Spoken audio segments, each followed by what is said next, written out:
Yeah, after 60 minutes, they got the better of us. We were a bit fatigued, and the score ran away from us, I think.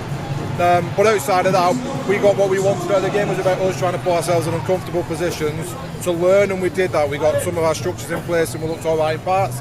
We can learn some key details in defence, and that will put us much better step for the qualification next year. You're only going to benefit from playing against teams like this in this sort of atmosphere and a crowd like this, aren't you? Yeah, so we've given 7 debuts out over the last 2 games, and for us it was really important. We walk out, there's a big crowd, there's lots of noise. That's the type of experience we want to go. It's out the way, we learn from it, we develop 100%. It's fantastic. How much of a blow was losing Bethan before the game? Yeah, Bethan's a fantastic player, and obviously playing at the top of the game with regards to Women's Rugby League, and she's just a fantastic person and leader.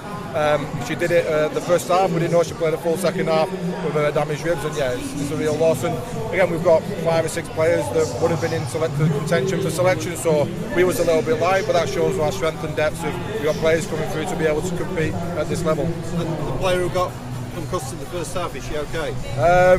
Yeah, she's struggling a little bit, I'll be honest. You know what I mean? It was quite a serious blow, but all signs are good. It will just take a little bit of time to recover. Where next for Wales after this, and what's the plan for the next fixture? Well, we don't know what we're doing in regards to qualification, I'll be honest, so we've got to find that out. But there's conversations already with France and England, so we'll see where we get to with them, but we've got to understand where we're going in regards to qualification, and then we try and put that plan in place. It almost looks as if you've got Australia and New Zealand at the top, England below them, and then everyone else. How do you close the gap between yourselves and England close the gap on them?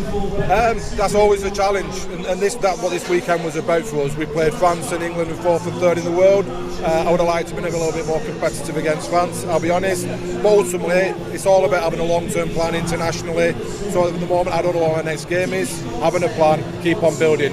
The Super League structure will allow us to do that, so we've got a competition that will allow teams like Wales and Scotland and Ireland in the future to be able to compete. So ultimately, it's a plan, it's time, and some dedication and commitment. How important is it that we get more games for Cardiff Demons then against the top Super League sides as well? Yeah, and that's where the structure is. So they'll be in the Challenge Cup again next year, which will expose them to at least 3 Super League teams and the possibility of a 4th if they get through to the group stages. So that's part of that structure. We have the 9s competition as well that allows us to play games. And ultimately, they've got a path to get to Super League if they want from next year, which again is important.